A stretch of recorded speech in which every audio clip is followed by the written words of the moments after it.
Hello, everybody, and welcome to today's edition of Jay's Latest. I am your host, Craig Borden, fresh off of my trip from Toronto. It was a fun weekend outside of the fact that the Blue Jays, during my 2 days in the city, went 1-1. But please make sure you hit those like, share, subscribe buttons so we can talk all things Blue Jays baseball every day.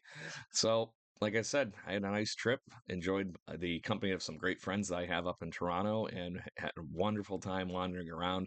Shout out to Left Field Brewing for having me and goofing around and having enough beers, ice cold beers at that fact. It was a really good time. Really, truly enjoyed myself. Went up Friday evening, hung out with the gang and goofed around, wandered around the city. Also, thanks to Hurricanes and the ambassador up in for putting up for our late night shenanigans. It was fun to literally rip open two hobby boxes of baseball cards with my friends in the bar while drinking beers. It was a good time talking all things Blue Jays baseball all weekend. But like I mentioned, unfortunately, it was a loss yesterday. So let's just dive into that piece because the Toronto Blue Jays, unfortunately, are still looking for that giant spark to be able to continue consistently winning as they dropped another one in the late innings for a 5-4 loss to the Cleveland Guardians. So, how do we get over the hurdle? One thing I want to make clear is that everybody's still harping on the offense, but the offense actually showed up the last, 5, 7 days or so. So the Blue Jays have been finally putting some of the pieces together on that.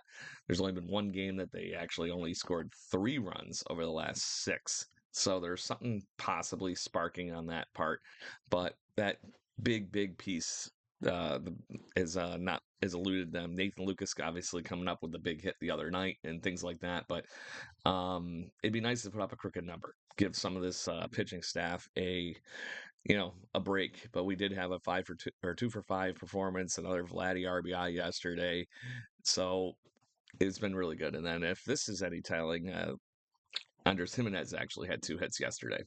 So if he's starting to finally hit the ball, maybe something is going to be properly happen too, because I like him in the ninth spot, but he was able to bring in 2 ribbies last night in the ninth spot. So that works out really well.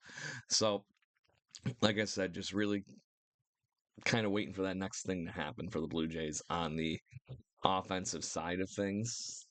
But it's starting to click a lot better than it had been clicking. So I want to make sure that we're giving that, proper truth statement to that whole thing.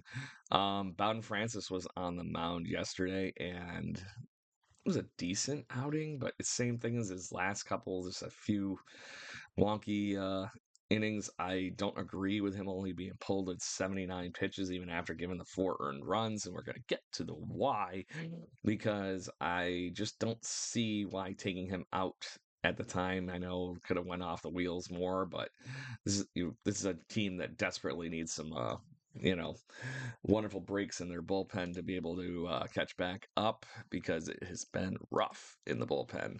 So why don't we just go ahead and talk to that exact point? This Blue Jays bullpen is overworked.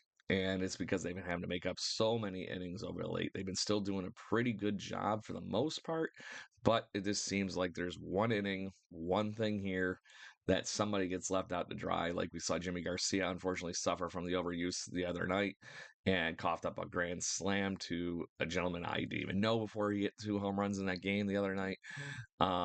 So it's silly things like that, but at the end of the day, the Toronto Blue Jays do need to find a way to give these guys some rest. And the best way to do that is, like I said, put up a crooked number on offense and get some more length out of your starting pitchers. And when you're just taking them out with 79 pitches, like I said, it could have been debatable either way because of what was going on in the game at the time, but I just feel like you had to find some way to stretch it out a little bit, even if it was a little bit more painful and gives up another run. Tis what it is. But on that note, Jordan Walker's looking really good out of the bullpen. Dylan Tate looked very good yesterday as well. Yariel Rodriguez gave up the 1 run and actually worked him way into trouble. And then Brandon Little once again comes in and does really well. So some of these right things happening, but like I said, the whole collective piece of the Toronto Blue Jays is not coming together, and that is the unfortunate reality of why we are currently 2 games under 500 at 16-18. So hopefully some things happen. Road trips are actually sometimes the right catalyst. They are going to Los Angeles to take on the Angels. And in the midst of that, maybe some of this bullpen day, with the day off today on Monday, helps out a little bit, but they will be taking on the Los Angeles Angels in Anaheim. So, not a pitcher announced yet because I'm sure it is the bullpen day today, but maybe we're going to get somebody to come in, and especially I'm hoping that they just bring somebody up because, dear God, the bullpen can't take another bullpen day right now. That's just not how it works. But the Blue Jays will be facing Ty Anderson, who is off to a decent start for the Angels this year. He's got 2 wins, 2.67 ERA, 27 strikeouts. But the Blue Jays have had really good home run success against him. Dalton Varsho, George Springer, Anthony Santander, Vladdy, or I'm sorry, Bo Bichette and Ernie Clement have all homered against Ty Anderson. So that is encouraging that you got 6 guys in the lineup tonight that potentially could hit a home run against them and go from there. But to that point, once again, I just want to make sure I say thank you to everybody for the road trip. It was great. Had a good time. Shout out to all the fans that found me from the Jaybird Watching podcast and had a beer with us and goofed around. Um, if you haven't been to the ballpark since it's been renovated, please make sure you do yourself a favor and get there. It was a great time. Just don't go on Minecraft Day. I couldn't believe it was sold out for Minecraft, but apparently that's just the, fun-loving pop culture trend that we're currently living in. So it was a sellout on Saturday, which we even had trouble getting tickets for. And then Friday and Sunday, kind of nobody there. So to that point, Blue Jays fans, thank you very much. Oh, I forgot to actually tell you, Spencer Turnbull was signed by this team as potential depth for the starting rotation slash bullpen.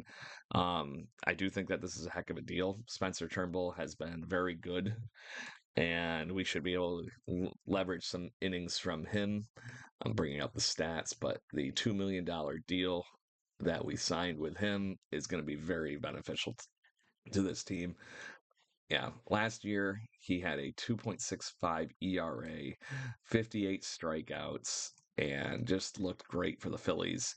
And that was in almost 60 innings almost. So I'll take that all day, every day. That's one of those things that we need right now just to be able to do what we need to keep things moving. And Turnbull can be one of those guys that can massively help with that. And for all I know, maybe he's the one starting tomorrow in Anaheim. So we'll see what happens. But that's kind of what is the dealio, everybody. That's what's going on in Blue Jays baseball. Make sure, like I said, you check out Left Field Brewing, the Ambassador, and Hurricanes over by my friend's area of the town. And it was a great bar, great little places, great food, good times were had by all. And we will talk to you soon, Blue Jays fans, and have a great day. Cheers.